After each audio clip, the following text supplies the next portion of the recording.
Okay, I think we can start. Yeah, so my name is Kwame Ponjo. I work for Friends of the Togo. I am the Global Forest Coalition Regional Focal Point for Africa and coordinator of the Biomass Working Groups, Africa Subgroup.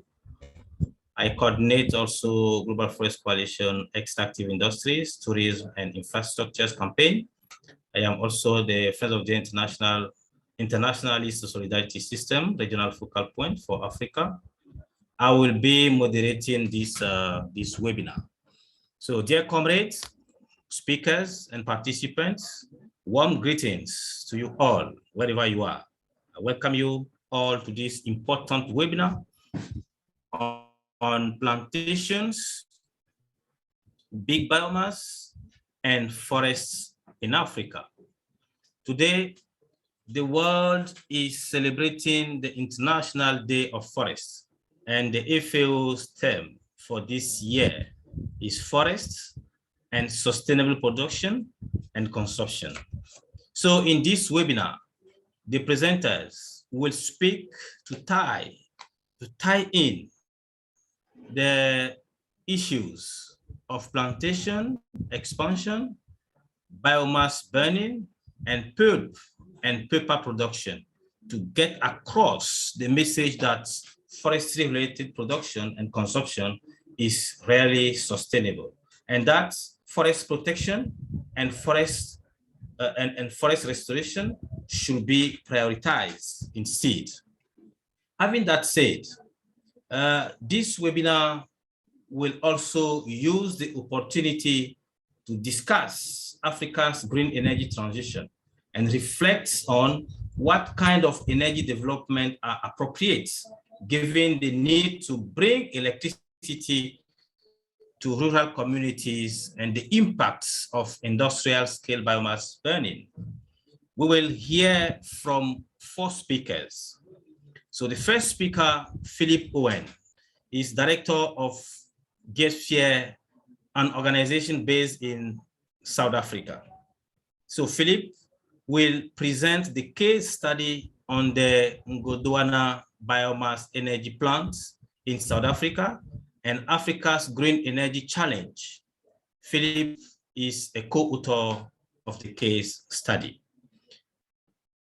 In the second place, we'll hear from Vanessa Cabanelas, is Forest and Food Campaign Coordinator at Justiça Ambiental, Friends of the Earth, Mozambique. She's based in Mozambique. So Vanessa will present the community struggle against plantations for pulp and paper and links to biomass energy and forest restoration schemes. It is important to recall that pulp mill that Portucel proposes to build in Mozambique will also have a biomass power station next to it, meaning that the South Africa and Mozambique examples are very similar. We will then hear from Elvis Opong-Mensah. Elvis is a program officer at Civic Response, and it is an organization based in Ghana. So Elvis is based in Ghana. He will speak on the impact of APSC's eucalyptus plantations in Ghana and links to industrial scale biomass energy. And to finish with the presentations, we'll hear from Almut Esting, is co-director of Biofuel Watch based in UK. So Almut will speak on the impacts of the plans to export Namibian bushwood for European biomass energy. So we will have to hear from all the speakers who will be having 10 minutes each for their presentations. And after that, we'll open the floor for questions, comments, and reflection from participants. So without further ado, we will go to the first speaker, who is Philip Owen. Philip, you have the floor for your presentation. Thank you. Thank you very much, Kwame. You can hear me well? Yes, we can hear you very well. Good. Then I say thank you, to the Global Forest Coalition, Environmental Paper Network involved, and all the participants that had joined this particular meeting on this important day, International Day of Forests. Yes, I represent an organization called Geosphere, which have been involved in the issues surrounding industrial timber plantations for more than 2 decades. In 1999, we organized a meeting that went under the heading the Southern African Water Crisis, because at the time there was a water crisis situation in our part of the country, which is in Mpumalanga province, in the northeast of the country. Mpumalanga means where the sun rises, and we border on Mozambique and of course Swaziland, both also affected by this model of timber plantations development. The reason why I became involved was that I couldn't understand how we could have allowed things to progress this far with regards to land transformation, and especially transformation of the local climax vegetation type, which is the northeastern mountain sauerveld, kind of a grassland. The northeastern mountain sauerveld is incredibly biodiverse, more than 4,000 different kinds of indigenous plants that inhabit these grasslands. And of course, the plants create habitat for other components of the ecosystem. So in terms of microorganisms and insects and birds and mammals, grassland is absolutely incredibly biodiverse. And of course, it's got many very valuable ecosystem services like water retention, flood prevention, prevention of soil erosion, etc. And we were seeing how these grasslands were being transformed on a massive, massive scale. In our province alone, there's more than 620,000 hectares of mostly grasslands that's been planted up to these industrial timber plantations, high impact industrial timber plantations. And of course, they have devastating consequences on the integrated environment and the communities and societies really who depend upon this environment for our livelihoods. We've been involved with several networks, including the South African Water Caucus for almost 2 decades, coalition of organizations that's involved in the Southern African water sector. We've also been a Global Forest Coalition member for many years, and it's through the Global Forest Coalition that we were approached in connection with a case study on the local Ngodwana Biomass Energy Plant. So Sepi it stands for the South African Paper and Pulp Industry. It's a company that's been operational since the 60s, and they own hundreds of thousands of these industrial timber plantations in this region. And they also have a couple of mills, paper and pulp mills, and including the biggest one in Africa that's called the Ngodwana Paper and Pulp Mill, not too far from here where I am staying. They used to produce primarily pulp for paper, mostly for export purposes, but they've recently started also producing cellulose, mostly for export to the east, and therefore have been converting pine plantations, which they use primarily for pulp and paper, and they have been converting to eucalyptus, which they use then primarily for the production of cellulose. And of course, this could have implications for water availability in the region. Timber plantations are problematic in our region, many different reasons. I've mentioned biodiversity, but of course water is a major reason why timber plantations are problematic. They are evergreen timber species with deep rooting systems. So locally, most of the indigenous trees would drop their leaves in the winter time, and therefore have less of an impact on the water resource. But of course, industrial timber plantations, evergreen, deep rooting, and when they have access to water, like groundwater, they utilize water excessively. In the timber plantations, quite a lot of waste is currently being generated, because of course, when the timber plantations are harvested, it's only the main logs which are being transported to the mill. So there's a lot of harvesting residue, which in most cases in our region gets burnt in field. And of course, it's being burnt in field to prevent future fire hazard in the plantations, because of course, this is a region which is prone to fire. Naturally, fire is very much part of the landscape and the way that the local environment manifests, mostly, of course, these massive grasslands. Grassland is absolutely dependent on fire. It needs to burn at least on 4 to 7 years rotation cycles. Otherwise, you're going to lose the grassland.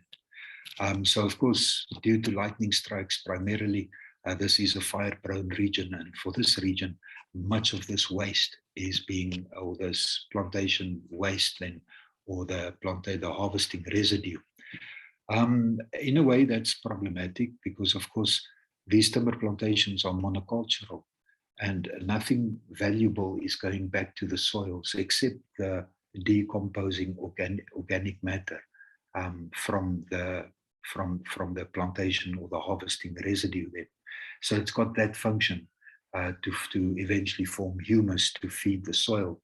Of course, it is not a very productive soil because you need diversity for a healthy soil input. But most of this waste gets burnt, and that does have several negative consequences. This is a mountainous region, and where the plantation residue is being burnt, it often bakes the soil, which makes it more difficult for water to penetrate, and then there's more erosion from these mountainous areas. So in 2014, the government announced an independent power producing program where they were incentivizing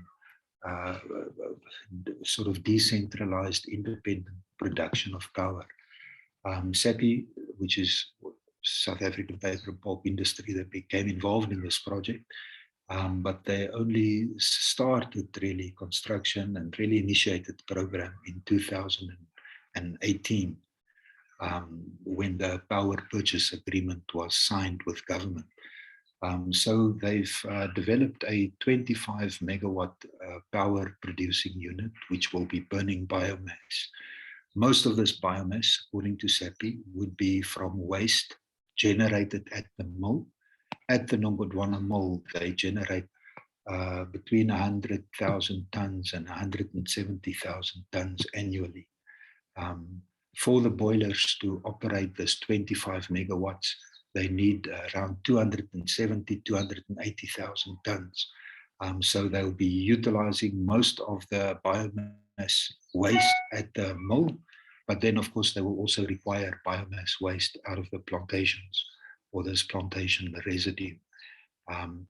In order to produce 25 megawatts, they need to burn around 35 tons of biomass per hour, which of course, that's a significant amount of biomass.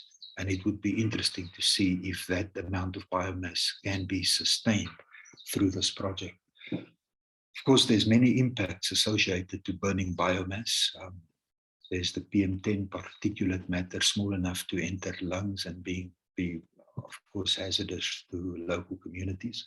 Also, of course, when you burn wood, trees, when they grow, very good at absorbing toxins. And when you burn the trees, you release those toxins. And of course, that can have a negative impact on local communities in surrounding areas. This Sepi Ngodwana 25 megawatt power production unit it's owned by Sepi, of course. They have a 30% stake part in it. There's also a South Korean company, KC Green Holdings, which have got 30%, and then a South African Rainbow Energy company, which have got 30%. And then 5% will be to the employers trust or employees trust, and to a community trust, another 5%. Through the corporate social responsibility, they've actually contributing quite a lot to local community development in the area, and that is also a commitment which is signed into this contract with government, the power purchase agreement.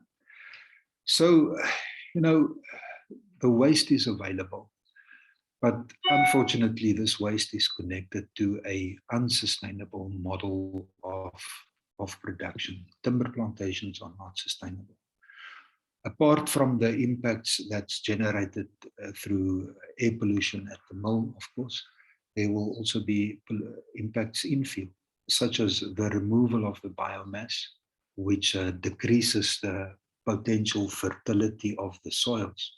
This is an issue which has been recognized way back in 2014 with the environmental impact assessment, and the way that they then said that they would deal with it is to leave at least 30% of the harvesting residue in field to be able to go back to humus. And then they also said that they might transport the ash back into the plantation areas to kind of compensate or bring some. But, in the power purchase agreement, it's also stipulated that the waste being removed must be removed in a sustainable fashion. So, because the model is not sustainable, the monoculture model on this scale is not sustainable.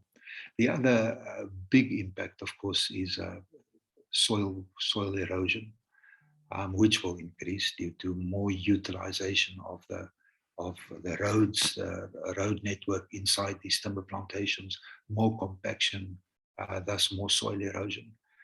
Soil erosion has intensified tremendously over the last couple of decades, and we can see high silt loads in our rivers, high turbidity, and general degradation of our river systems. And then, of course, soil quality, by removing the biomass from infield and utilizing it at the mill for burning in the boiler. Of course, that can reduce the fertility in field. So it depends upon the scale. If it's a small scale, you can, and a reliable waste stream is available, it should be utilized, especially in the African context, where Africa as a continent produces less electricity than the country of Spain. There's a rise in the middle class in Africa, rising upper class in Africa, rising urbanization, growing population, and a huge new demand for energy. So at the moment, it's more than 90% fossil fuel, coal in the south and oil in the north. And this will need to change in our efforts to decarbonize in the energy sector. So we have to look at all the different available renewable energy resources, including wind, including solar, including biomass on a small scale. But of course, where biomass needs to be transported, where you have to grow or actually produce trees in order to get enough biomass to burn in your boiler, it's completely not sustainable. And in our case, where it's linked to an industry which is not inherently not non-sustainable due to the monocultural aspects of it. We have to decentralize our energy dependency. We have to look at micro hydro as a possible alternative We have to look at geothermal where it's possible. We have to look at, of course, reduction in our energy consumption generally, but in the African context, it is problematic because there's a huge rise in the demand for energy, and we have to decide where this energy is going to come from. When it's linked to an industry as unsustainable as the timber industry in the Southern African context, it should not be considered as a means of large-scale energy production. I recognize I'm going over my time, Kwame, so I say thank you very much for the opportunity. If there's any questions, any issues, welcome. And yeah, I look forward to listening to the other presentations. Thank you. Thank you. Thank you, Philip, for your presentation. I recall that Philip's presentation link is pasted on the chat. So please go for it, go and read it. So you have the big picture and also the details of the impact of timber plantations in Gondwana. Thank you, Philip, once again for your presentation. I'm sure people are preparing the questions for clarification and also for more debates. So we're going to hear from Vanessa. Vanessa will speak on the community struggle against plantations for pulp and paper. And she also have some links to biomass energy and forest restoration schemes. So Vanessa, you have the floor. Thank you. Thank you, Kwame. Thank you, Philip, for your great presentation. Let me just share my screen. Okay. Can you see it? Sorry. Okay, thank you once again for having me here. I am Vanessa Cabanelas from Justiça Ambiental, and I'll be speaking about Porto Cel, Mozambique. It belongs to the Navigator company and its false promises and climate chaos that it will eventually create and disseminate. Just to give a little bit of background context, Mozambique is considered one of the poorest countries in the world. About 46% of our population still lives below the poverty line. And this is predominantly rural population. Zambezi and Manica provinces are amongst the poorest provinces of our country. Mozambique is also considered one of the most vulnerable countries to climate change impacts, with extreme weather events, as you all know about and heard about the Idai, the Kenneth, more recently Cyclone Ana, and most recently even Gombe. At this stage, since yesterday, there's no road communication between the center and the north of the country because of the rains and the flooding in Zambezi province. So we have been quite impacted. As you can see in these images, it shows a little bit of what's going on in Mozambique since the beginning of this year. Poverty and hunger are intrinsically linked, with food insecurity being prevalent in rural areas. About 24% of households still suffer from chronic food insecurity. Although Mozambique is also considered very rich in natural resources, which includes land, native forests, and other resources, but our forest areas are also seeing an alarming decrease. Please, Vanessa. Yes. The interpreters would like you to speak slowly, and okay, also if you can make your screen bigger, it will help them. Thank you. My screen bigger. I don't know how to do that, unfortunately. Yeah. So okay. Maybe you can. Please go ahead. Should maybe I ask Oli to share my screen? Is that okay? Can you see my screen? Yeah, we can. It's just a little bit small, but sure, I'll share mine. That's fine, and you can just tell me when to change the slides then. Okay. So as I was saying, so I should stop sharing then. Yes. So Oli will help us sharing your screen, and you can speak. Okay. So as I was saying, in the past 11 years, Mozambique lost almost more than 8 million hectares of native forest. Oh, sorry. Okay, so Oli, I'm on the second slide. Third slide now, sorry. So I'm going to speak a bit about our native forests, our forests versus monoculture plantations in the case of Portucel, Mozambique specifically. As you can see in the two tables, just to show a little bit of what's going on in terms of forest degradation and deforestation in Mozambique, Manica and Zambezia, which are the provinces where Portucel is operating, were also the provinces where we had the biggest areas of forests, of native forests. These are also the most affected by deforestation and forest degradation. As you can see in table 1, from 1972 to 1990, in Manica, we've lost more than 12,000 hectares of forest. This is mainly due to shifting agriculture and to illegal logging. Of course, our government in many studies show that or states that shifting agriculture is the main cause of deforestation in Mozambique. This is very debatable because most of these populations are extremely poor with no resources, and there is no support from government for small-scale agriculture. Manica and Zambezia are also have extremely good agroecological conditions for food production. So for a country that is still food insecure, and around 24% of our families and households are still suffering from chronic malnutrition, this is very problematic when you're giving away so much land to monoculture plantations. Next slide, please. Sorry. Okay, Portucel, Mozambique was established in April 2009, and is part of the Navigator company with around 80% belonging to the Navigator company and 20% to the International Finance Corporation from the World Bank. It has acquired 356,000 hectares in 2009 and 2011 from Manica and Zambezia provinces. Okay, you can go on, Oli, thank you.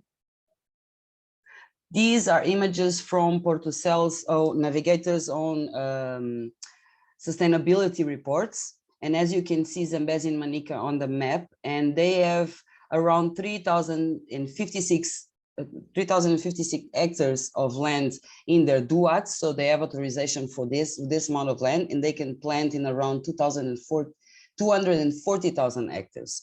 But if you compare with the number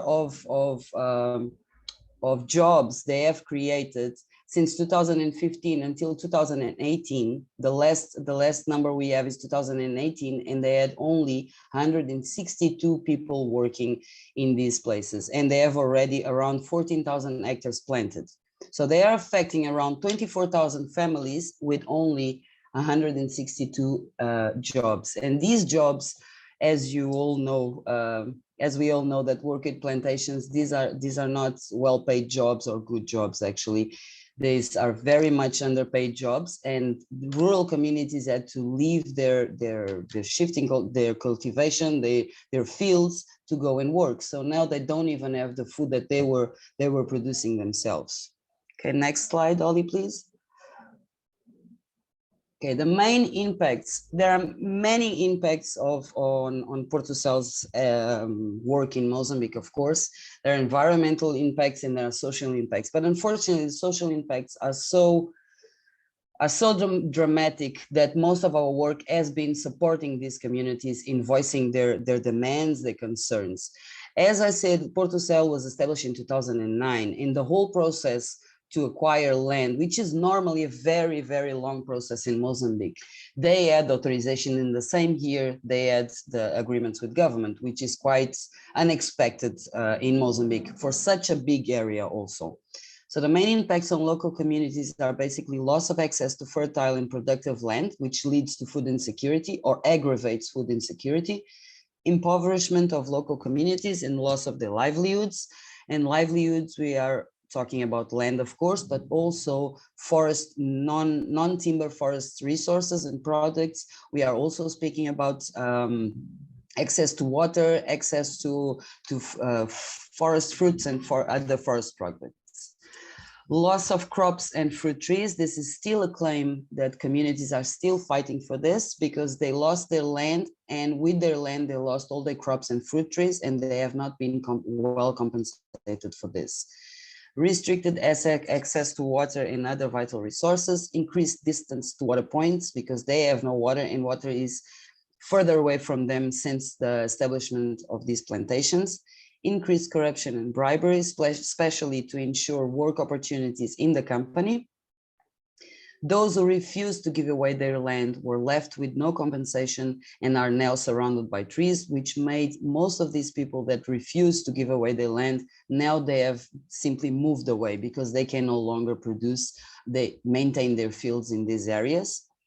Intimidation of community members who speak against the company. This is very common, and it's been aggravating as communities see that they were expecting benefits from this company. As time goes by, they are growing more and more concerned that all their expectations are not happening. So Portucel is operating from 2011, more or less, in Zambezia area, and from 2012 more or less in Manica province, and they still don't see much benefits from this work.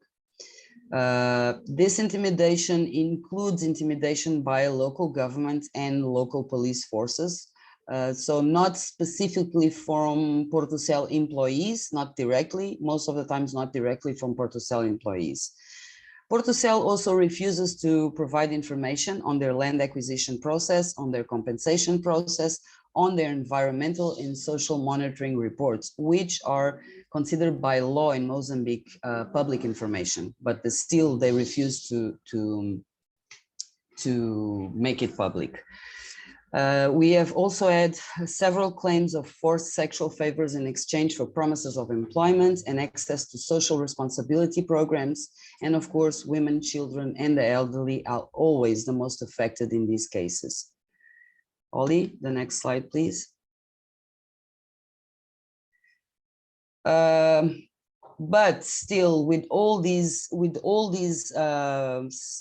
very, very severe impacts, and we have been denouncing these impacts, and we have been voicing community concerns since 2011, 2012, since the beginning of Portucel's operation. This company is still very much a high priority project for the Mozambican government. Unfortunately, the reforestation strategy and the RED strategy have all been developed to fulfill the needs of investments such as Portucel, such as green resources, for instance. Changes in the national forest definition to include monoculture plantations were done without consultation, without public consultation. The reforestation strategy and the RED strategy facilitate RED schemes and carbon markets. And our forest, the definition of forest was actually changed in these instruments without public consultation. The national land use mapping identifies areas for food production. Many of these areas were actually attributed to companies, including Portucel.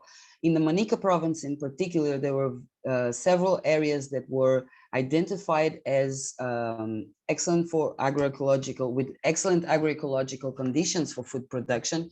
And these areas, although they had been identified privileged for food production, they were given away to Portucel. And this authorization is actually by central government, the authorization for the land use. There is, of course, huge lobby from the global north and the corporations to implement the full solution, the RED schemes, the natural-based solutions, including climate smart agriculture. There are huge interests. All of these interests are also coupled with national interests. The political elites are always involved in these interests.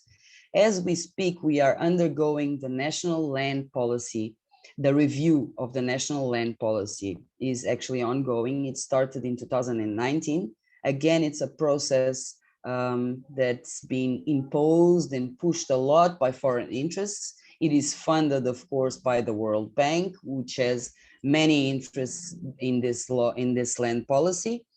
And one of the main issues that is being discussed is that our land in Mozambique belongs to the state. So any investor or private or national investor, national foreign investor can, of course, request lands for investments, and this is, and he can get an authorization from central governments. But this process takes time and it requires community consultation. So in terms of the law, you have to have community consent to do so. Although it is not being implemented as such, the law protects communities. And the main reason for this review is to facilitate investment. And this is a big issue at this stage in Mozambique. We are all, the national forest law is also under review, and both these, the land policy and the forest law, have very big incentives for investments. So if you read these documents, it's very shocking that they're mostly to facilitate investment, to facilitate the coming in of investment. And one of the investments that they do want to facilitate, or the projects that our government is very interested in, is actually monoculture plantations. Our reforestation strategy, the national reforestation strategy, is solely or mostly based in plantations, in monoculture plantations. So when we're talking about the reforestation strategy, we are not talking about reforestation per se with native forests or native species, as one would actually believe. So for me as a biologist, reforestation could only be regenerating the forest as it was once, but not in this case, not in Mozambique. And in both these provinces where Portucel is working, they actually had to clear and cut some areas of native forest to implement the monoculture plantations, which is very problematic given the climate change issues that we have and the impacts that we are feeling. The Navigator company, the sustainability report, again, is quite funny, this report, because it has so many lies, actually. It states that access to land for planting forests is preceded by agreements with communities and families in a voluntary process. These agreements are witnessed by traditional leaders and administrative authorities and then are archived through compliance with the rules of free, prior, and informed consent. Why did I bring this? Because the beginning of all these processes in the interest of these investments is land. First, any investor for any project needs to have access to land. And to have access to land, there's the community consultation, as I said, and this is a requirement by law. But these community consultations are being undertaken in a way that communities actually do not have any information whatsoever in what this project is actually about. So when these communities are presented with a new project, what they hear from the proponents is basically the promises, better jobs, improved livelihoods, and their only promises, schools, hospitals, everything that our government should be doing actually, and it's government, it is our government's role. It is being passed by to these companies, no matter what the companies are, and come in the form of promises. So rural poor communities end up accepting or agreeing to these investments without even knowing what this is about. And we hear several times when we are doing fieldwork and go to the communities telling us that we didn't even know what eucalyptus was. We didn't even know these were plants. We only now know we cannot eat them. So this is one of the major problems. And again, at the end of Portucel states very proudly that they have around 3,500 agreements with, they have agreements with around 3,500 families. But again, our land law states that only central government can give this authorization. So these agreements are completely illegal. They are not even considered in our law. These agreements are not recognized, but they are quite interesting to analyze because we have seen many of these agreements signed by community, by families that were affected. And these agreements actually state that by giving away their land, this family is agreeing or as priority in the social programs of the company. They also have priority in job opportunities, and they have improved living conditions. but many of these people gave away their land, got nothing in return. They are still complaining and they're still waiting for the improved life in improved conditions. Another interesting fact is that although Portucel has many issues with the communities, many conflicts, and it's not conflicts that are not well known about. There are complaints to the parliament, there are complaints to the justice provider, there are complaints even to Portucel, and in several complaints made even by the communities. Still, they are considered by our government and by the European Union, and they even received not a prize, but how do you say? Well, actually, more or less like a prize, because they were considered one of the best companies in terms of the way they reacted to COVID and COVID impacts in the communities they work with, which is again false. Next slide, Dolly, please. Please, Vanessa, you need to wrap up now. Okay, so and Portucel through the APSC is also securing funds to sell their carbon credits. So they have support from climate funding, which should be going to real forest reforestation projects and initiatives with local communities, but are going to facilitate, to still promote these companies and companies like Portucel. And basically from Portucel, that is it. Thank you, Kwame, very much. Thank you very much, Vanessa. Thank you for your presentation. We recall that Portucel monoculture plantation have huge impact on communities, and also companies are influencing some processes. National law review processes are influenced by the companies. That is a fight that we should continue. Vanessa, once again. On the charts, we have a question from Natasha and a comment that responds mainly to Natasha. Thank you, Carl, and thank you, Natasha. I think Vanessa and Philip will look at the question from Natasha once again and come back for more comments on it. So having that said, we'll move on to Elvis. Elvis will take us through to understand the impact of APSDs, eucalyptus plantations in Ghana, and also he will link his presentation to the industrial scale biomass energy. So Elvis, you have the floor. Please stick into 10 minutes. Yeah, thank you.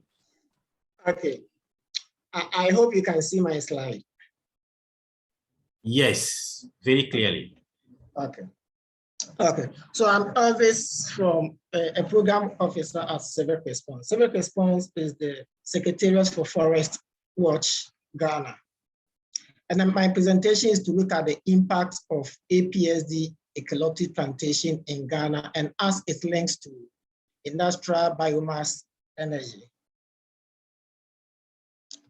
So over the years, there has been a consensus around fossil fuels, and there are discussions to move from fossil fuels to renewable energy. And one of the options that we are all looking at is an issue about biomass energy. So that's what people are pushing for. And when we talk about biomass energy, it's an energy which normally being generated from produced or is being produced from living or once living organism. Example like plants, corn, and soya. But my presentation is going to focus on plants like plantations. And the use of plants or plantation for biomass actually normally have a lot of impact or implication for local communities whereby these raw materials are being sourced from. And a case in point is an African plantation for sustainable development. It's a Norwegian company operating in Ghana. APSD has been in existence around 2009. And in Ghana, they have been able to acquire about 80,000 hectares of land with 50 years lease, with possibility of being renewed. And the idea is for them to plant eucalyptus in rural part of the country. And they are planning to use the eucalyptus plantation to generate about 600 megawatt energy for the national grid. And so let me go back a little bit because of what I put here. And they are being funded by African Development Bank through their Renewable Energy Funding Initiative, and also Bulgarian Investment Company for developing countries. So these are the main financiers of APSD. Now let's look at when APSD came, some of the impacts of their eucalyptus plantation on communities. One of the things that we have observed in their dealing is their plantation has led to a lot of loss of livelihood to local communities. So the land that they acquired, the 80,000 hectares of land that we are talking about, were land that were being used by local communities to do their normal agricultural farming. And these lands were given to APSD by their community chiefs. So APSD paid money to their community chiefs who gave the land without proper consultation with their subjects to APSD. And because the land was the land that people were using for the agricultural purpose, so they have lost this kind of their job. And remember, agriculture is the main, or farming is the main livelihood project for these communities. Even though the APSD promised to give a portion of the land or an alternative land for these people to farm on. But what we realized in our community visits or engagement with the community was most of the lands given to them were extremely far from their community. So most of the community members were not able to travel that distance to go and farm. And two, even those who were able to get this land got a small portion of land, which was not equal to the size of land that they used to have. So you can imagine the family that they need to feed to. Even with a large portion of land, they hardly be able to get the kind of income or revenue to feed their family, not talking about reducing the size of their land. There's also an issue about employment. So when APSD came, they promised the communities that even though if they lose their agricultural land, they are going to, there are possibility for them to be employed. So they will gain a meaningful employment and they will be paid a monthly salary. So yes, indeed, they employ some, even not all of those who lost their land, but some of them got an employment. So you can see some women over there who are working APSD, they are seedling plantation that they are generating. So they employ some of them, but as we all know how plantation works, after 3-4 years, the plantation can take care of themselves. So it's normal plantation is when it is at the seedling stages and the planting stage that they need a lot of hands. But after 3-4 years, the trees can normally take care of themselves. Currently, about 90% of the people who they engage have been laid off. So you can imagine people who are in their farm, they lost their farmland with the hope that they will get employment. Now they have been laid off. So the question is, how are they going to survive? There have also been instances of community rights abuses. So for instance, APSD have a large acre of land. Within their concession area are some communities. So some communities live inside their concessional areas. And these communities need to pass through APSD concession areas to the nearby community, normally to come and buy things, to come and sell, and also access healthcare. But now, because of some misunderstanding between them and APSD have asked them not to pass through their concession area. So for them to get access to the nearby community, they need to apply another route, which is quite a longer distance. So for instance, if they need to use maybe 1 mile to get to the nearby community to buy things, foodstuffs and other things, now they need to apply about 5 miles for the same distance that they used to do because of APSD issue. Another There have been an instance, let me cite this example. There was a pregnant woman, so I had a discussion with a man, and he said there was this pregnant woman who lives in the concessional area of APSC, and the woman was to deliver. And because of the restriction that they need to apply, they needed to pass a longer route, and by the time they got there, the woman nearly lost the baby. So you can imagine the implication that community, or the stress that community normally goes to. And if they find you passing through their concession area, their security guard, their military people who will harass you and harm you.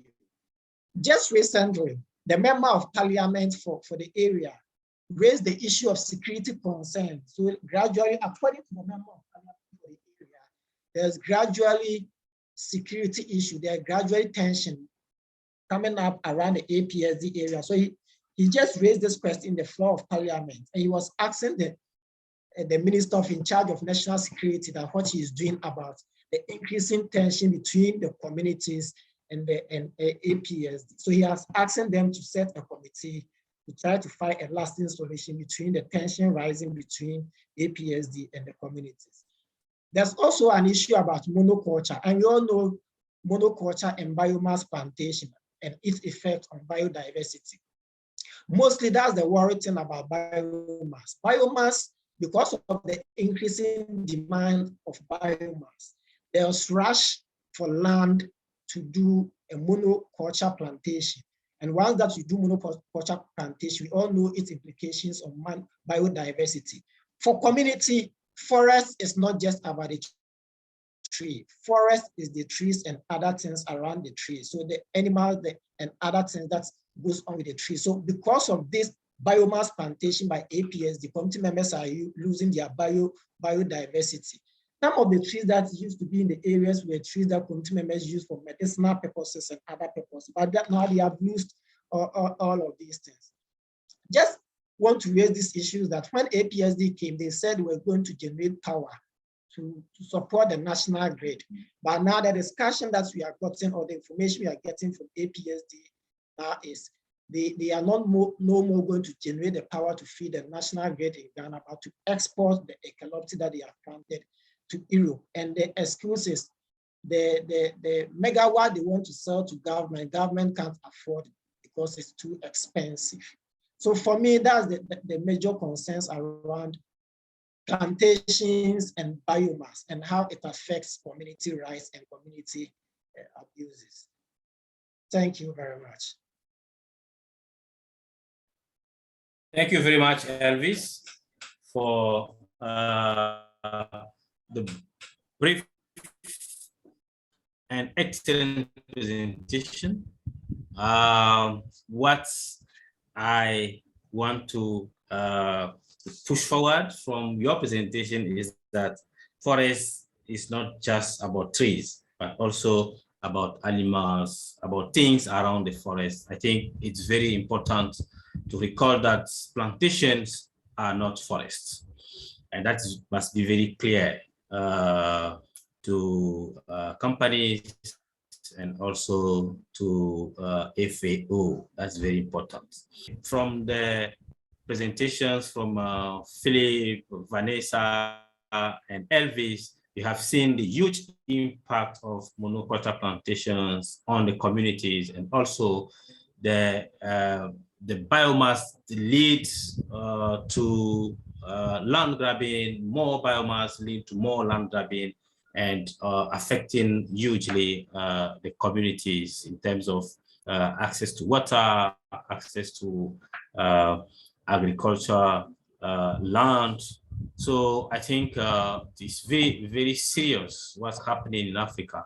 So we need to put more efforts into this fight.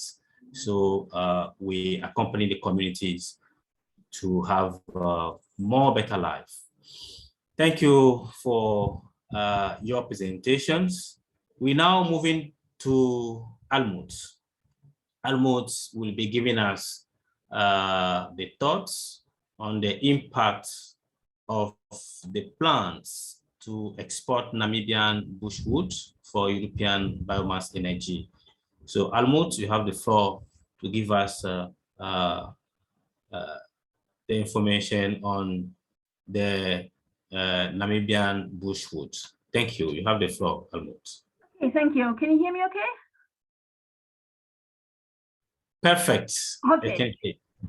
Okay, yes, let me start. It's actually, I think I would call it not so much threats from a project, but lessons from a campaign, which for the time being in Germany, the German campaign actually seems to have been successful in stopping this particular project.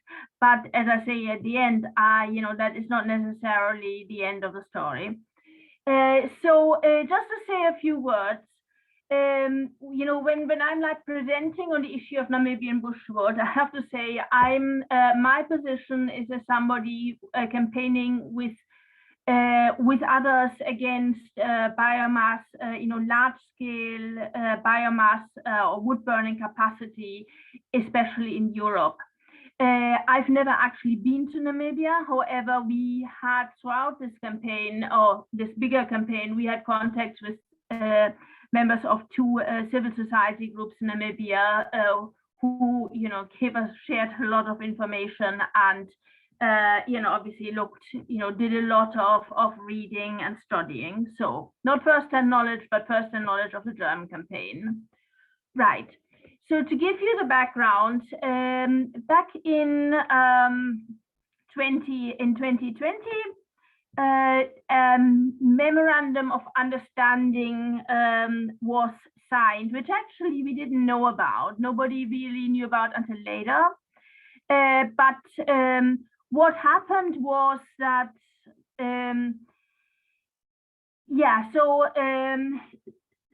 the state-owned or the city-owned energy or heat company entered into a memorandum of understanding with and the city of Hamburg with a bunch of academics really to assess the feasibility of producing energy from Namibian bushwood in Hamburg, and specifically in this power station pictured here, Tiefstack. Oops, no. Here, now. Once we started, or some of us started looking closely into, what was a very unusual scheme, insofar as by and large biomass proposals and plants across Europe by and large have not so far involved wood from the global south. So this was, quite an unusual one. And what came out was, what we discovered was that this came out of a climate finance project financed by the German government via, executed via the German Agency for Development Cooperation, GSZ. And what this promoted was essentially the industrial scale removal of loads of woody plants, bushes and trees across an area the size of Italy. So really, really huge. And it had been promoted really since 2019, again, unknown to really any campaigners in Germany. Right, so now I'm going to look at some of the arguments about why this project is, was of such major concern, and some of the arguments that we and others campaigning against it, put forward. So the first one is looking at the climate impacts. So what's important is that unlike what we heard about from Philip earlier in South Africa, where you've got this real huge problem of invasive tree plantations, there are so far, to our knowledge, no tree plantations in Namibia. And when we're speaking of the growth, the so-called bush encroachment, the ingrowth of more and more woody biomass, these are all native species, the most prevalent one being blackthorn acacia. Right. So just very briefly, what's called as bush encroachment, which is, increased vegetation of this type, is a global trend across the semi-arid regions. It's been like this for many decades, not just in Namibia, but many other regions.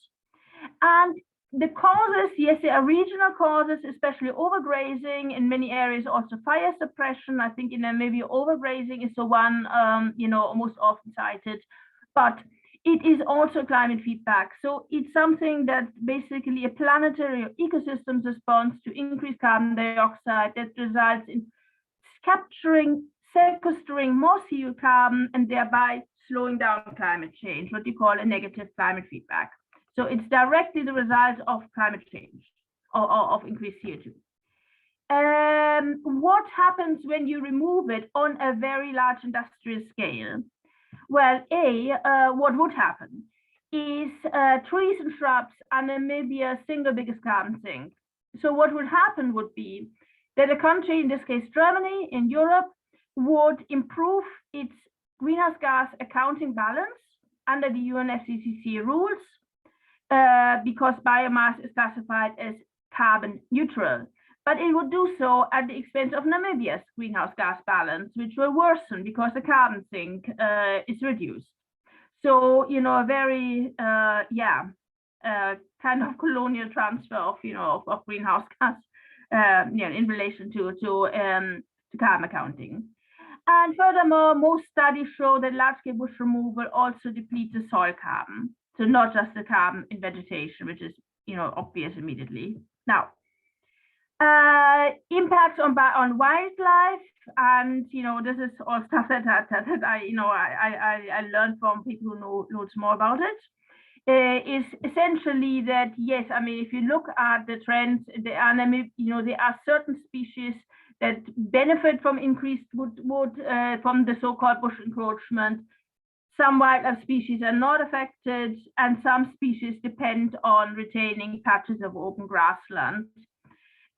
So, very strong case to remove patches of bushwood for habitat creation or habitat restoration in, from a conservation point of view.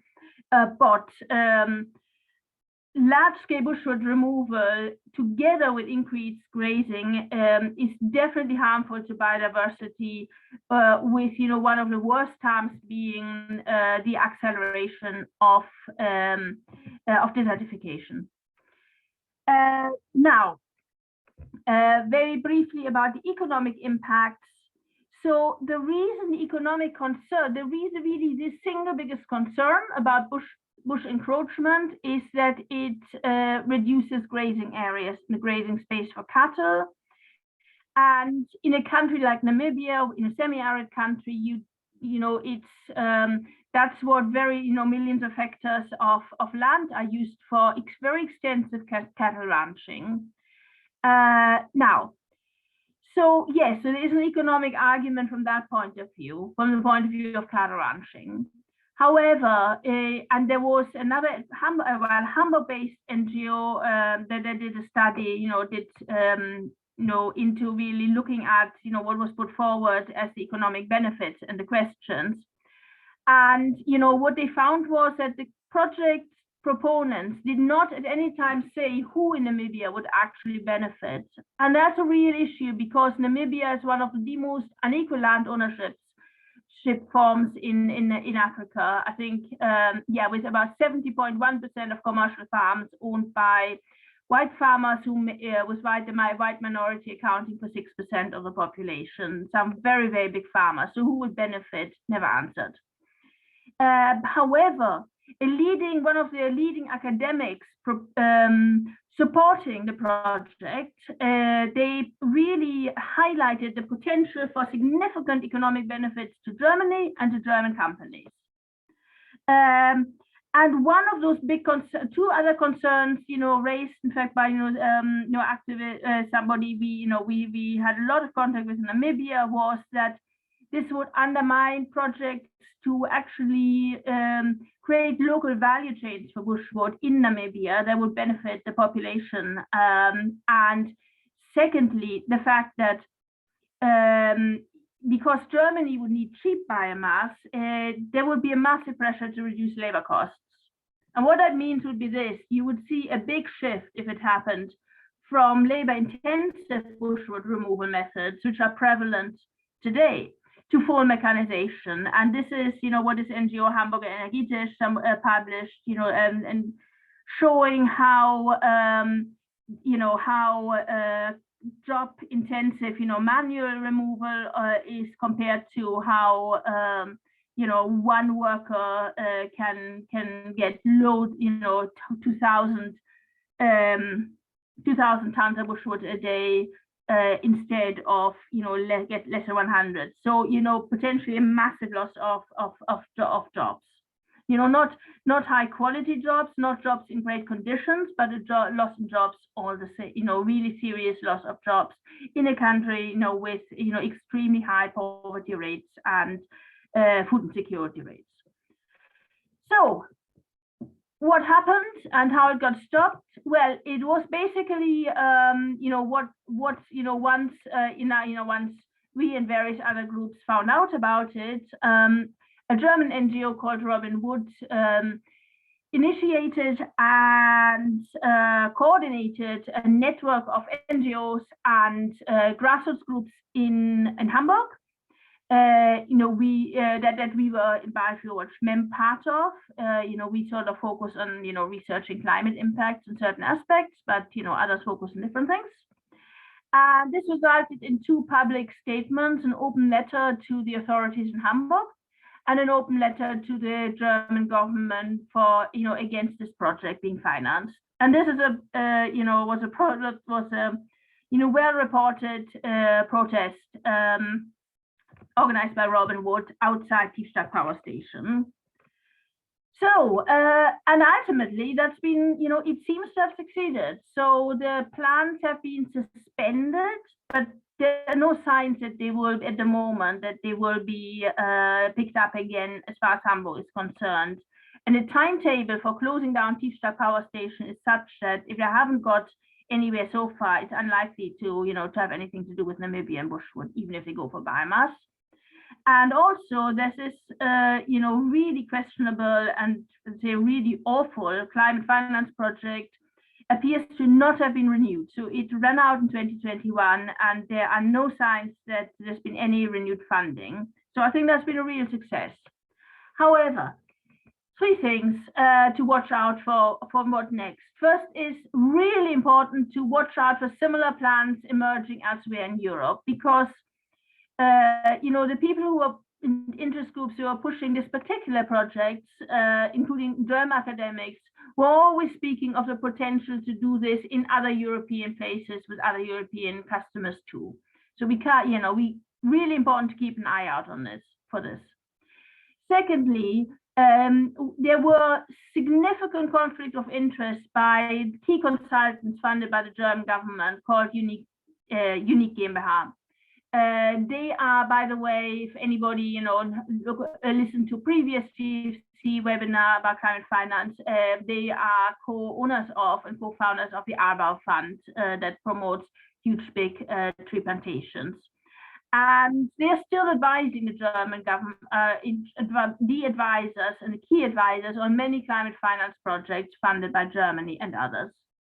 And finally, I would say that, for us is, what really I personally found quite shocking, and I think many of us, was to see, the massive role that this German development agency plays in Namibia, and the way that they play it, to the extent of not simply supporting existing projects, but creating stakeholders in this case. I mean, they created the very stakeholder organizations that they then cited as Namibian partners, that there is really, that there is really, really huge problems with certainly German climate finance for Namibia, and certainly, the way that they fund consultants on a much wider, in well beyond Namibia. So I shall stop there. So that's our lessons of a, so far successful campaign, but really something to be very, very vigilant about in future nonetheless. Thank you very much. Thank you very much, Almut, for your presentation. This is brilliant. Thank you for bringing the discussion of how we can collaborate with Europe, civil society organizations, like-minded civil society organizations, to fight biomass activities in Africa. That was very good. So I like the way you put it and the strategy you use to fight the biomass activities in Namibia. You organize a joint statement, you also organize open letter. I think this is very wonderful. And you point out clearly that GIZ should be monitored. And I know in most of the Africa countries, GIZ is operating. So I think we need to look at it very closely and see how we can join hands to fight those companies or institutions or organizations that are in the core of biomass production in Africa. Thank you. So having that said, I'm reading in the chat.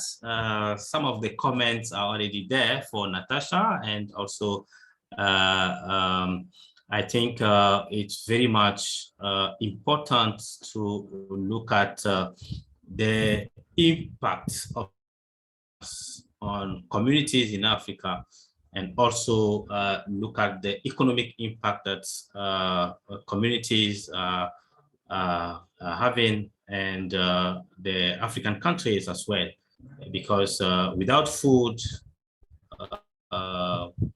we can't survive. So I think it's very important to look at that aspect.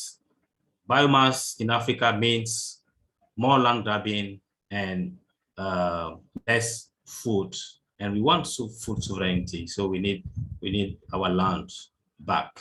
So having that said, I will open the floor for more questions, for more comments to the presenters. And yeah, so you have the floor. And thank you, Oli, for sharing once again the link to the presentations, and Vanessa as well. You have shared some link into the chat.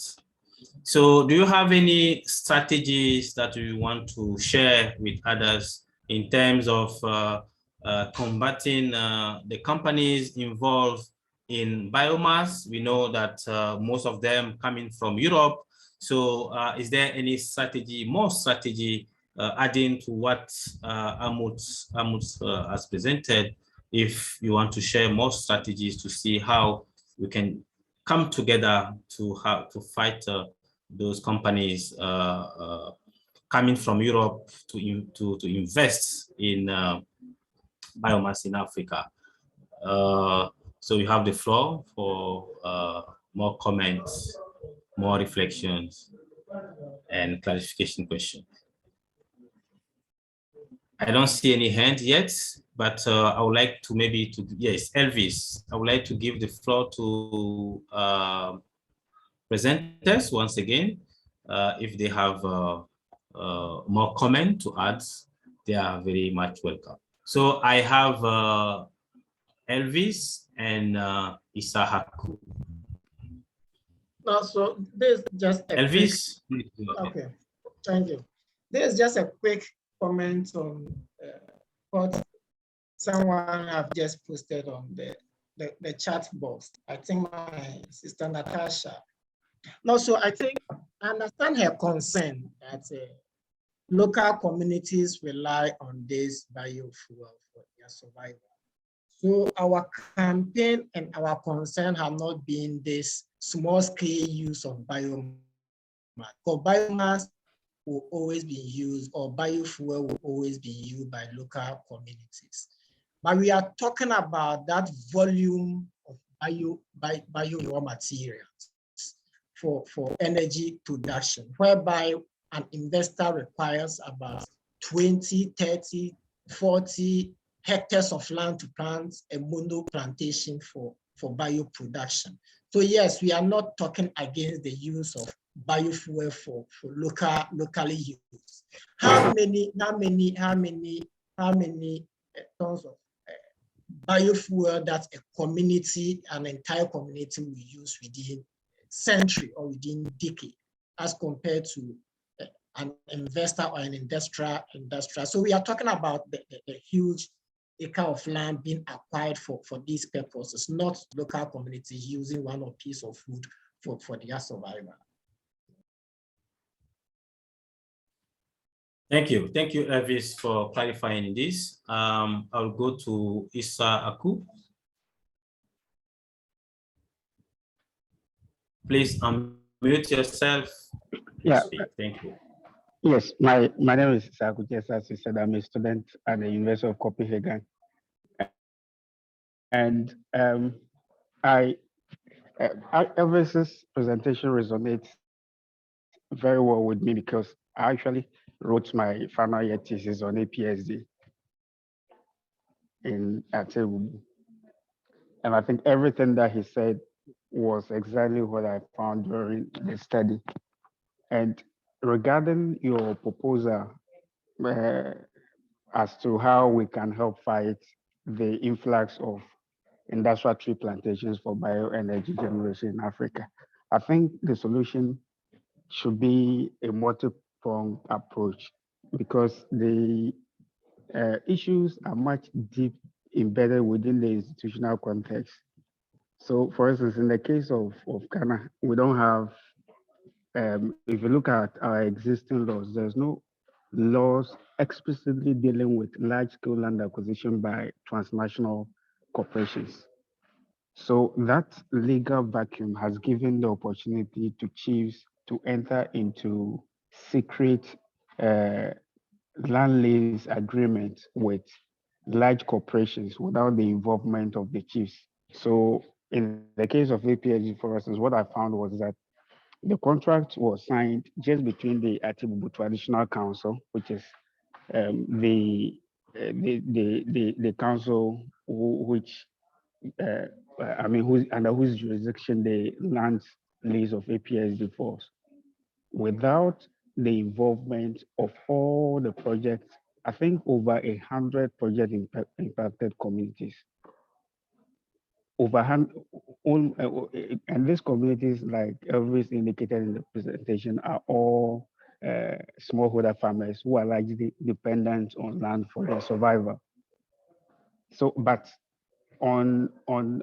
officially, if you read about APSC on the internet from its investors, like Berkeley Energy, which is in the US, and then Bio, which is in Belgium, all of these investors portray APSC as having very good relations with the community, and that the land deal was negotiated with the participation and consent, informed consent of the communities, which is the opposite, because most of the communities said they got to learn about the land deal only when vehicles arrived on site to start clearing it to make way for the establishment of the tree plantation.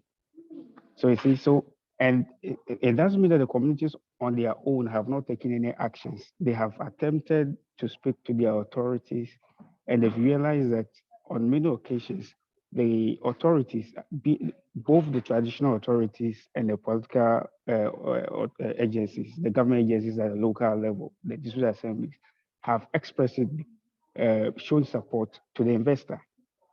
Because clearly maybe the investor is paying taxes or land rents or royalties to the state, but the communities Mr. Isaku, I think we get your point. What you do, Elvis has sent his email address. If you can reach out to Elvis, so you have more in-depth discussion about Ghana. We get your point. I think Elvis will come back to your comments and maybe put some words quickly so that we move on. Yeah. So quickly, thank you for what I wanted to say is that.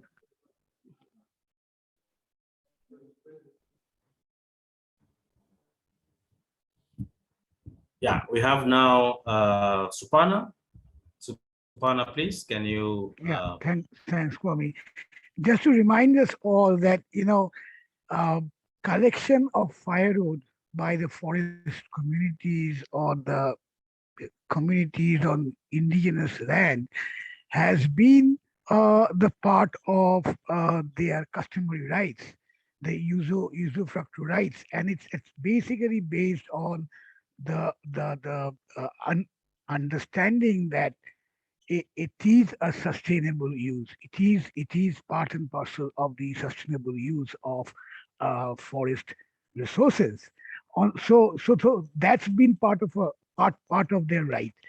The second is this also points out that the lack of access to alternative source of energy, which is an issue of energy democracy that we should also talk around that.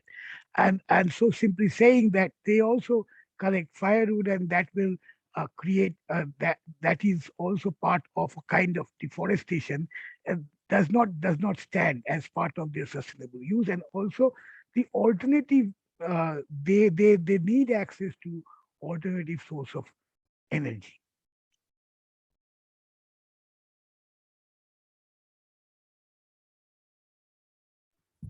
You are on mute, Supana. I think you did not finish your, yeah. Yeah, I've said those 2 points that I said I wanted to make.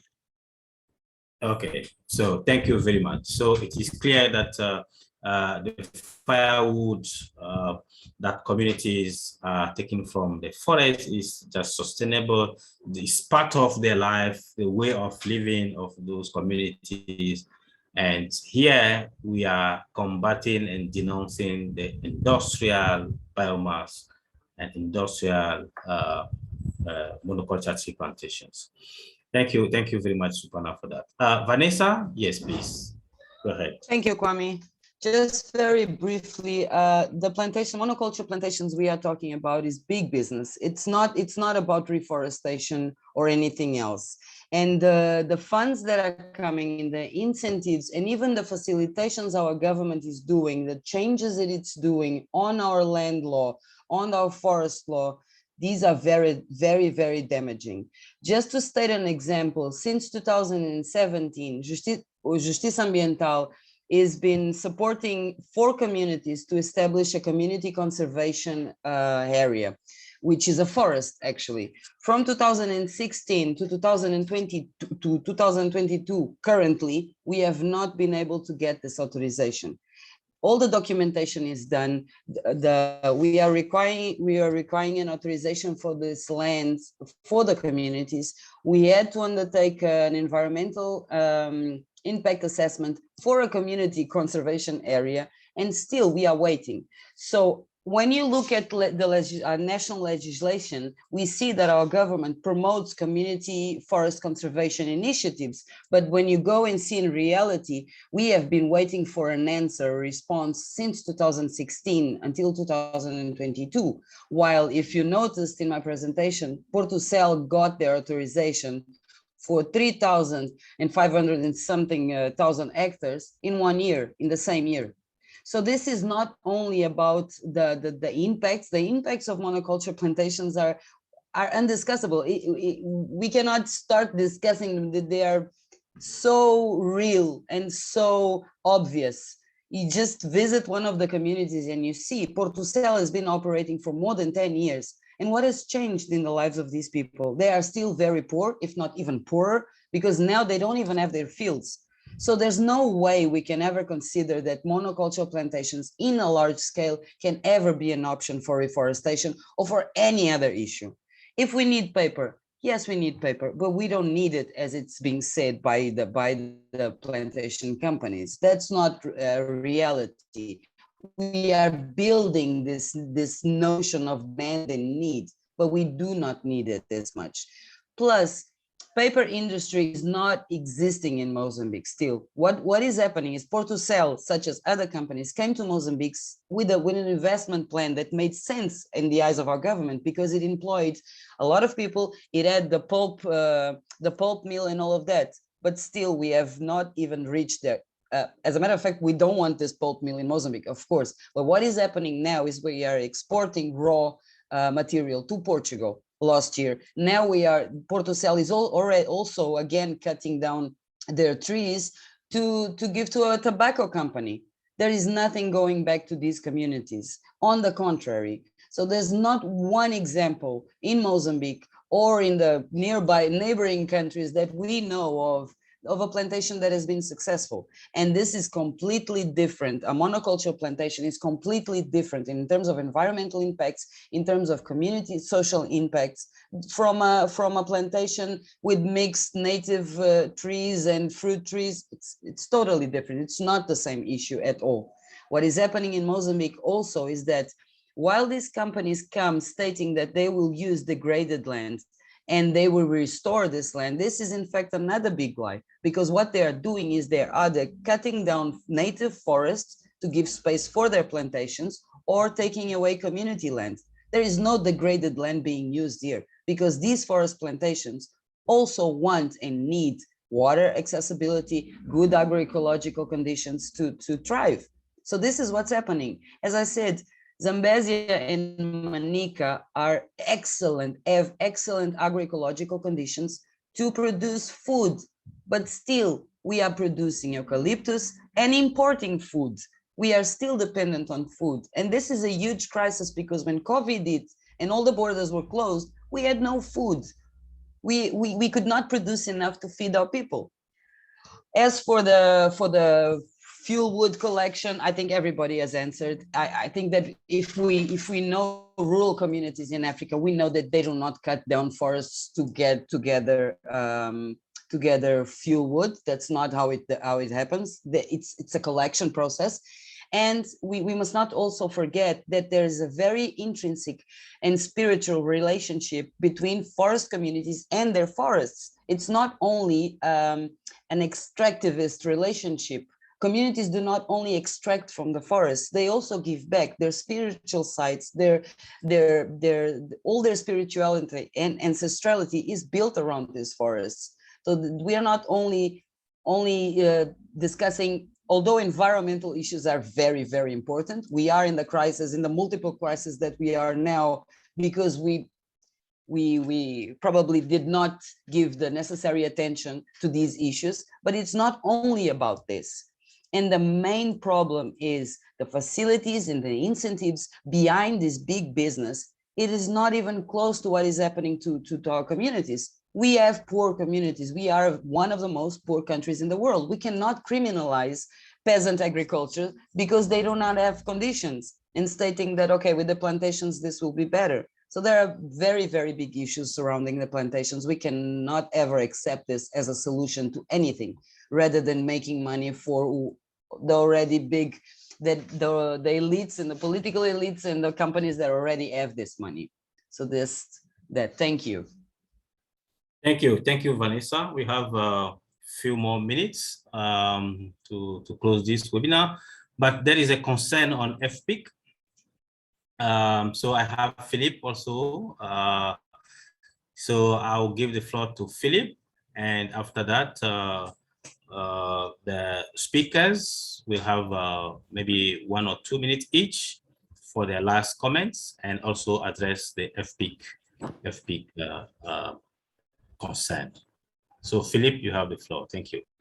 Thank you, Kwame. Yeah, I just want to say that in South Africa, where a large-scale timber production has been ongoing for several decades, we can experience the impacts. In the area where I live, we can see massive biological impoverishment. We can see ecosystem degradation. We can see our rivers being degraded and silted up with soil erosion. We can see the impact that this large-scale monoculture model is having on the integrated environment. And of course, then that impacts on the people who need to utilize and live in this environment, hopefully sustainably into the future. So it's a question of scale.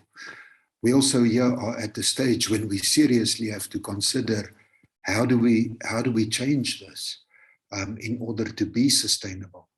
And of course, small scale, I mean, there's nothing wrong with a woodlot where you utilize that timber for a specific need on a small scale.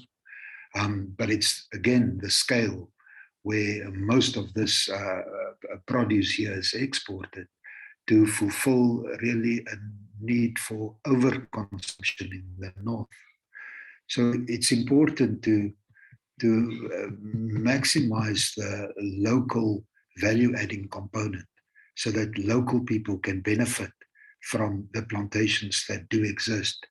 And it shouldn't just be exported in a raw form or just processed by huge multinational corporations, where it's mostly the international shareholders who benefit from those developments. So the benefits should be more for local people through better value adding, and that you can get more of if you diversify the system.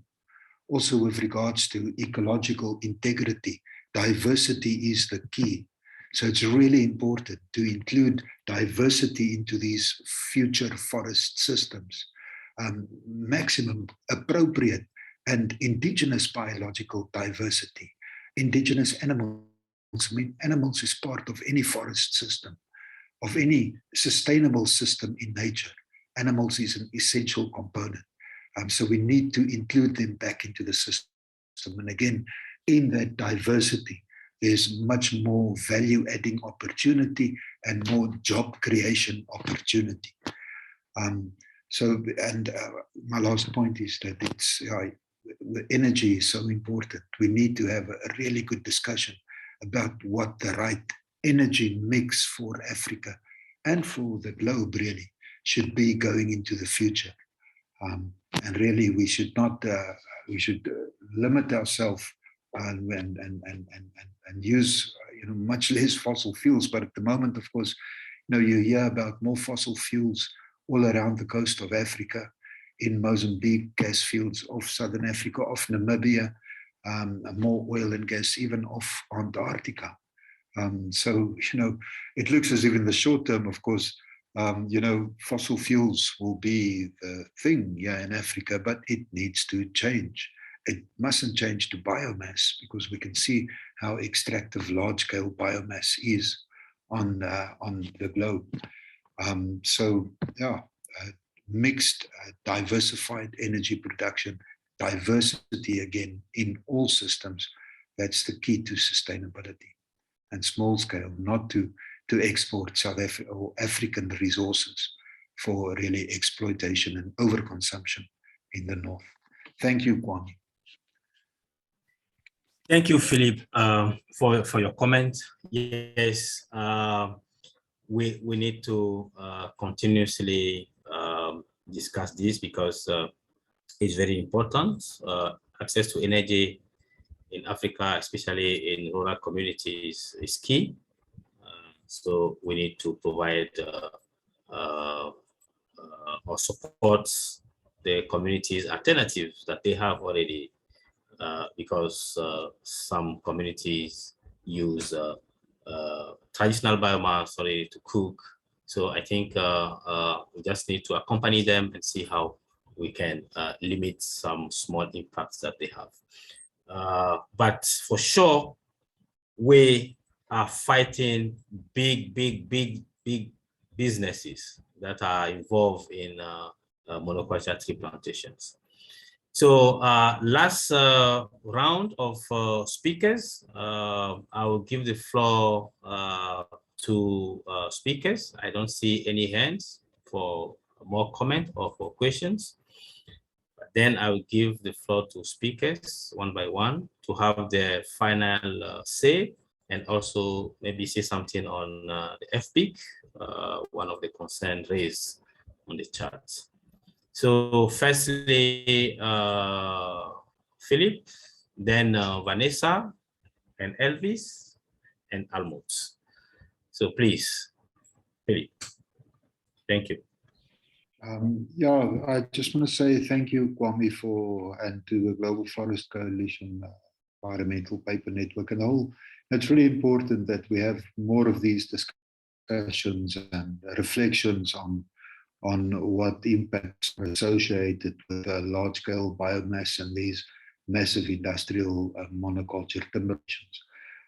There's a need for wood. Of course, we use it in our daily lives. It's almost an essential product in our lives, but we need to reduce our use, especially of these products which being exported on such a large scale, cellulose and pulp for paper. Of course, there needs to be a global reduction in the consumption. But also in the areas where timber plantations are being cultivated, we really need to start pressurizing industry to diversify these timber plantation compartments, to look closer at utilizing indigenous timber species for the production of these resources that we deem necessary. And of course, large-scale burning of biomass, of timber and timber resources for large-scale energy production should not be considered. But again, if there's a reliable waste stream available, that could potentially become part of it is becoming part of an energy mix. Just want to mention that in South Africa, as in many parts of Africa, there's a huge shortage of electricity. We're on this load shedding schedule where the supply cannot cope with the demand, and they switch off certain areas for certain times. So, that's also a reason why these independent energy producers see an opportunity, because there's a need for the national grid to be augmented. So yeah, but the African resources should not be exported to provide, power to European biomass burners and biomass energy, because of course it's not carbon neutral as claimed. It does have a lot of impacts. It does lead to more production of more large-scale timber plantations, which we can no longer afford because the biodiversity crisis is becoming critical. So thanks a lot for the opportunity to be part of this event. Thank you, Kwame, and everybody else. Thank you, Philip. Vanessa? Thank you, Kwame. Thank you to the Forest Coalition. It was a very nice opportunity to once again denounce the many, many issues surrounding monoculture plantations. As for the free, prior, and informed consent, we do believe that voluntary guidelines do not work. And even if this is considered and respected, it is very difficult to implement and to confirm in Mozambique. What you see is a huge difference in power dynamics. You have very poor and rural communities and with very, very high illiteracy rates. So even if you do provide the information, you need to provide it in such a way that they are able to understand it. Most of the community consultation processes are done in Portuguese. Most of them are only to showcase the benefits, the so-called benefits of the project, be it jobs or whatever, but they do not go into any detail whatsoever as to the potential impacts. So instead of only focusing on free, prior, and informed consent, we need to unpack what does this mean in rural communities? What would this imply? What are the steps? And to involve everybody. We, as I said, we are currently looking at two examples of this, the National Land Policy and the National Forest Law. Both of these instruments, in so many places in these instruments, they refer to community participation, community involvement, women empowerment. All of this is referred to. These are only beautiful words, but when it comes to practice, these are not even considered. So this process is being seen, has been ongoing for the land process has been ongoing for almost 2 years, but no one is participating. We are a civil society organization. We are informed. We are going after the issues, and still we did not have a chance to fully participate. And this document is being rushed into into ministers for approval. So how do you discuss this? How do we ensure that there is actually consultation and free and prior and informed consent? I would definitely say that voluntary guidelines do not work for companies. These are private investments. Their main purpose is to make profits, not to support social causes or environmental issues. So we cannot just expect them to behave well. We need to make sure that they do, because if they do not, the law will take care of it. And again, thanks Philip for every important thing that he said surrounding the diversity that we need around forests. Monoculture plantations, as the name says, it's monoculture.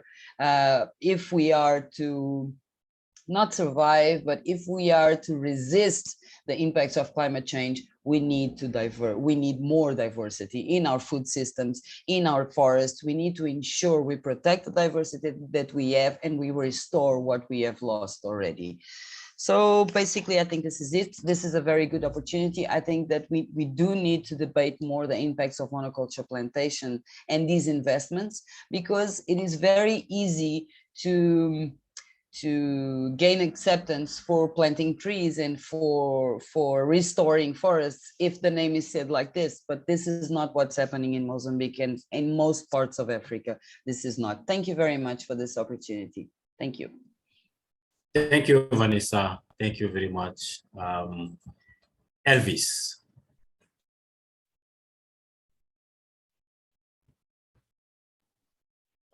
Thank you very much for having me. So I'll pick on maybe just two major issues. So I'll start with the issue with FPIC.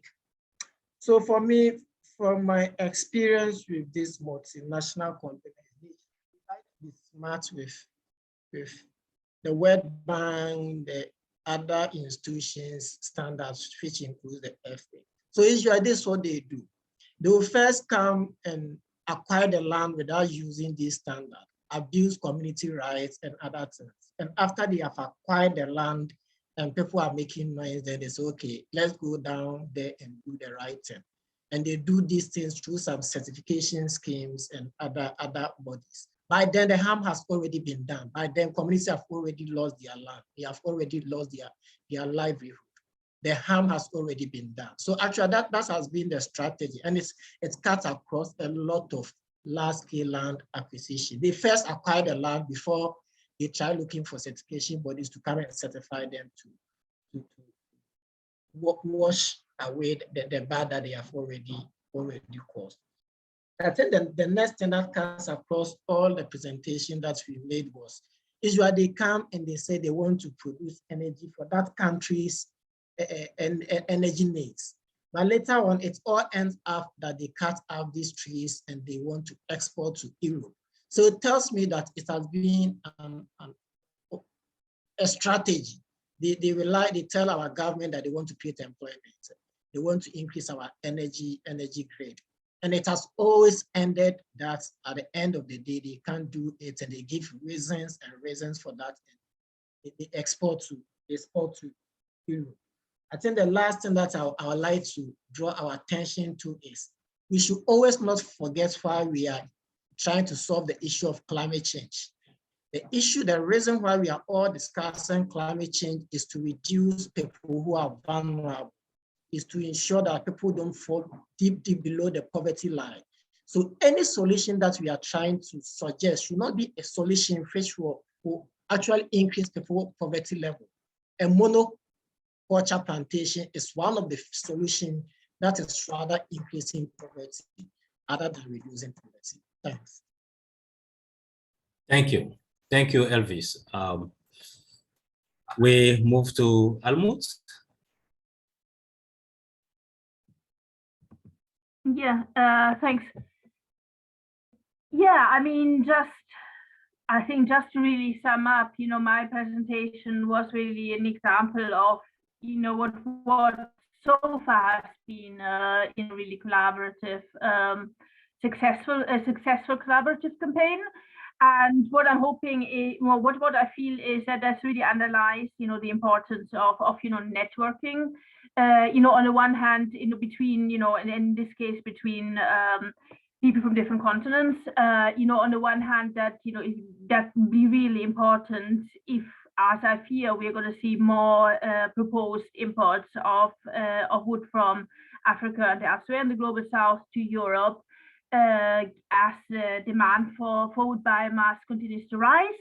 But on the other hand, I think it could also be really useful in relation to, German and other European companies, generally European companies investing energy in biomass, in destructive biomass energy projects, or in this case, obviously pulp mill anyway, but that's not the area I work in personally, projects. So yeah, I mean, like many people here are also, part of the biomass working group by the Environmental Paper Network, as well as, the networking over pulp mills. And yeah, I just think it's going to become more and more important in future to prevent, just to stop really bad schemes involving international investments and international trade from going ahead. So I shall stop there, and thank you very much to, I learned lots from the other speakers, so thank you. Yeah, thank you, everyone. Thank you for the speakers. It has been demonstrated once again that large tree plantations, monoculture tree plantations, have a huge impact on communities in Africa. And also, talking of energy, we can't just use biomass for access energy in Africa. That's destroying communities. I think we need to continuously fighting the biomass in Africa. So the message is clear. Monoculture tree plantations are not forests. Plantations are not forests. Forests is not just about trees. It's all that's around trees, particularly animals, biodiversity, and also the way of living of communities around forests. I think all those things are part of forest, and we need to respect that. And I think Africa, we need to come together and fight those companies that are involved in biomass. And talking of energy, forced solutions to climate change are not welcome in Africa. So once again, thank you very much for your presence. Thank you for presenters. And for sure,